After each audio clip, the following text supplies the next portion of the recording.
think? How do you determine what is true? I think I like a lot of the answers here that talk about evidence and observation, because I have believed things in the past that I thought were true based upon hunches or intuition, and I found that they were not true. And the way I found that out was I was confronted with something external to me that showed me it wasn't the case. Like, sadly, in high school I was cheated upon. So I didn't believe everyone. But then I saw saw it happening. So I would have been like, she'll never do that. And then you see it and you're like, well, that's irrefutable evidence that everyone's telling me the truth. I don't want to believe this is true, but it is. So I think evidence is a great way of determining what is true. Yes. About everything. If there's evidence of it, we can know something about it, which is helpful. It's true. Yeah. AI. Right. I'm careful, because AI can now be used to create false images of things. And you got to be careful of that, because someone could say, see, I saw this. Yeah. And it may not be true. Divine intuition. Someone wrote divine intuition. Yeah, I don't know what that fully means to that person.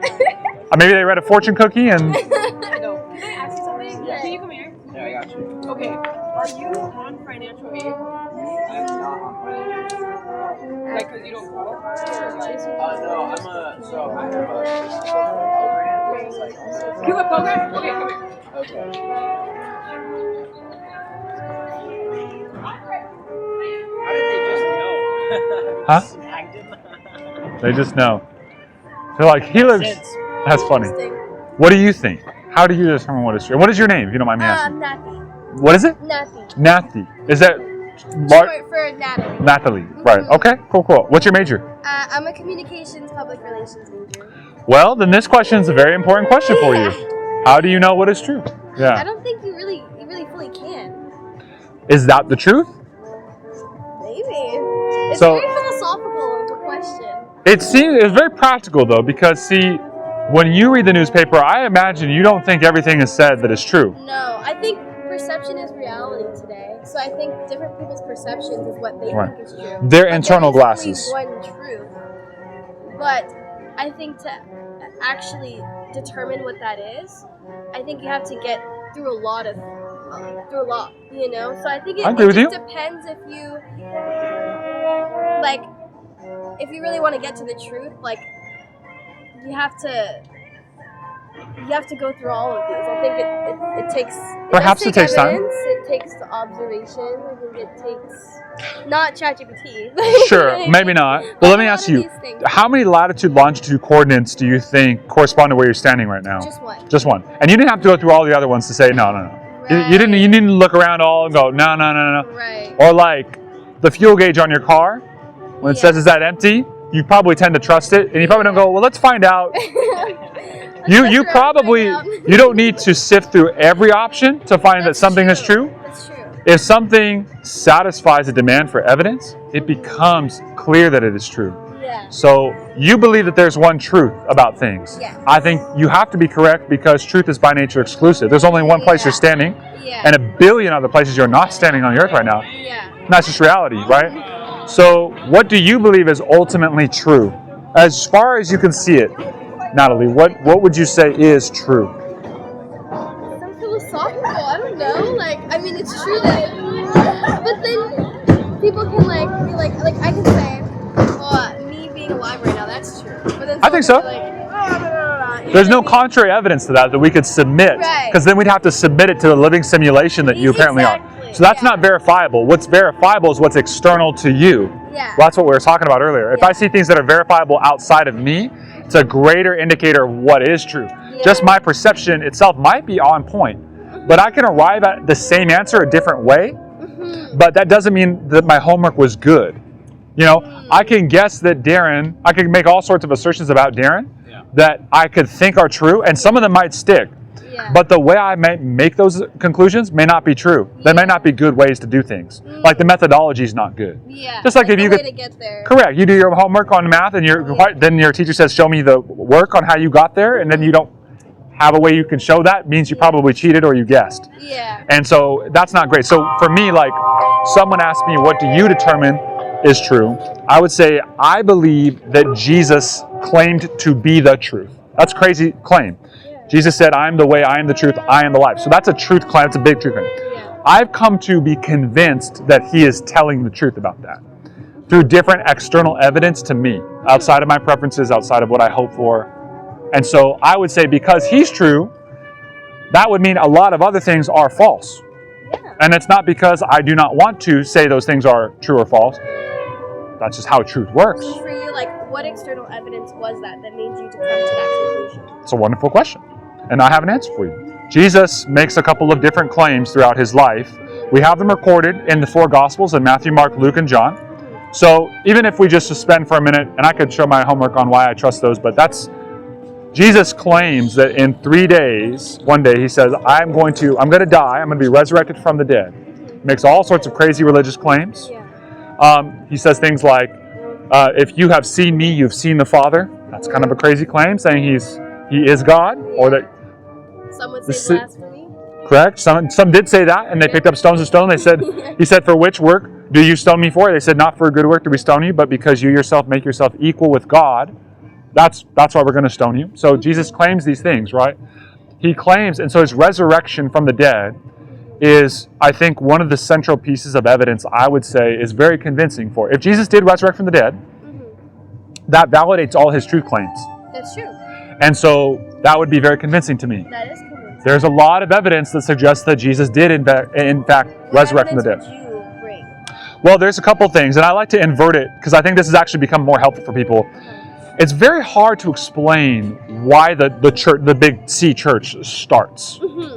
Because the Big C church starts off of only one claim, that Jesus resurrected from the dead. There isn't first of all, there's not a good naturalistic explanation for why that's the case. Why are a whole bunch of people going around saying that a man who claimed to be God resurrected from the dead in Jerusalem, that's where they first proclaimed that message historically, that's believed there within 3 or 4 weeks of that happening, excuse me, I meant to say 8 weeks, of that happening. It's not really where you want to peddle something that's not true, is this place it happened just a few months ago. These people choose to lose their lives over this. They didn't seem to gain any authority or any money or popularity. So why would these people who say this is true, what's the better explanation of how the church starts? What's a better way of telling me how this gained traction?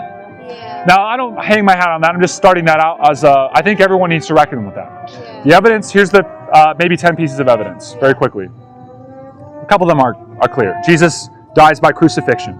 Jesus of Nazareth is a real historical person who dies by crucifixion. This is attested to in Tacitus and Suetonius outside the Bible. They also record that the early Christians said he was resurrected from the dead. So it's not a later development. It's an early thing that happens. Key people who become Christians are people who probably shouldn't be. One would be the Saul of Tarsus. We have his letters from AD 50. He's the biggest proponent against the church and kills people who are claiming to know Jesus, who they claim he's resurrected.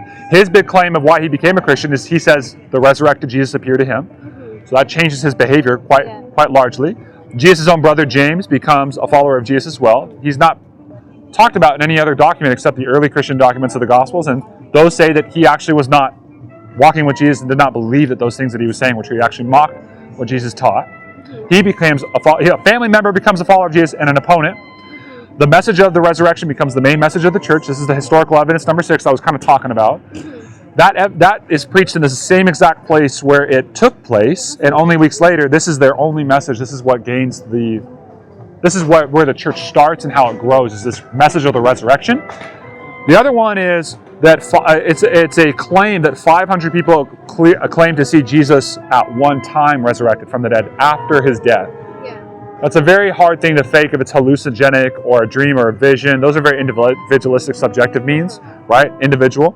But external to you, 500 people at one time seeing that is a very, very big deal. So there's a claim that's made in a very early part of 1 Corinthians 15 where it says that Paul is saying he's the one who is a killer of Christians. He becomes a follower. He says that he first appeared to me, or to Cephas, to the 12, then to me, and then to 500 people, many of whom are still alive.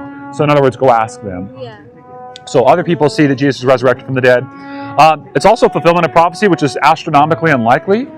Jesus fulfills a number of Old Testament prophecies in very specific ways Yeah. that the likelihood of doing or replicating is quantifiably almost impossible just to do 8 out of the 52 that are a consensus about what the Messiah will do. There's an astronomical unlikelihood that the resurrection provides sufficient evidence for. And then lastly would say that I would enter this into some format of evidence. People continue to say that they have met Jesus today. And unless someone can show that those people are maybe insane by modern psychological measures or not within their senses, that seems to be very good evidence to say that if Jesus did resurrect from the dead, we would expect him to still be showing up in certain places and times. Those are some basic ones, but I don't know. What are your thoughts on this? I think, what if somebody doesn't believe the Bible? Yeah, they don't have to. Gratefully, they don't have to believe the Bible to believe that Jesus resurrects from the dead, because all the claims that I just made are also like those facts that I just cited. Those are also agreed upon by atheists like Gerd Ludemann and also Bart Ehrman. These are atheistic New Testament scholars who all they do is they look at the New Testament. They agree with the things that I just told you happened. There's a historical consensus. It's called the minimal facts. All the facts that I gave you are facts about the first century, and they could be knowable outside of the New Testament. So a person does not need to believe the Bible to believe the minimal facts that I've given you. And so the most plausible explanation of those facts is the best hypothesis. That's kind of how the scientific method works. So for all the evidence that you said, it's not just justifiable by the Bible, but by outside factors. Yes. So yeah. But for you, what came first? Did you believe in the resurrection then the Bible, or did you Yeah. believe in the Bible and then Yeah. go after the other? It's a good question. In fact, I appreciate your question just because I think it recognizes something that not everybody comes to believe in things because they did great research. And I'm one of those people who didn't come to believe this because I did great research. I came to keep believing it because I did great research. My freshman year here on this campus in 2012, not to tell you how old I am, but I joined a cult. I joined a religious cult when I was on campus, unknowingly, of course. It's called the ICOC. It was a cult Alpha Omega. I'm not sure if you're familiar with that. A little bit. I've heard about it. Okay. Have you ever met anybody in that, or? No. Okay. So basically, they teach that they're like the one true church. At the time, they did. They'd made a lot of claims, and I didn't know anything about these. So I started reading the Bible with them. As I read the New Testament, something happened to me that got me interested in all this. I wasn't really interested in it. One night, I was going to make this decision to leave my parents to live communally with them and give them my money and etc. Like fully join. This is a decision which usually should involve some sort of like prayer, which is what I did. I prayed and I asked God. I don't know if you're real, don't know if you actually exist, I don't know if you care about me, but if you are real, you do exist, you do care about me, can you show me the right way to go? It's a big decision. I wasn't anticipating anything in particular happening at that moment. I just was thinking maybe God will guide me supernaturally in the process. But what ended up occurring was I had an experience of Jesus in my car that night. That was not what I was looking for, but it's what happened to me. I can't explain fully all that. It just felt like the Jesus I was reading about, like in the New Testament, just walked into my car. And I was in the presence of this person I was reading about. It was terrifying, it was amazing, and what it did is, for the last 13 years, it definitely changed me in a way that I can't seem to get unchanged from. So I wanted to make sure that I'm not delusional, and I'm 18. I'm sure lots of guys who do mushrooms in their car probably say they see Jesus. I wasn't doing mushrooms, but I'm sure everyone would say they've come to know something divine. So I just decided I want to make sure that what I believe is outside of myself, there's validation for it. Yeah.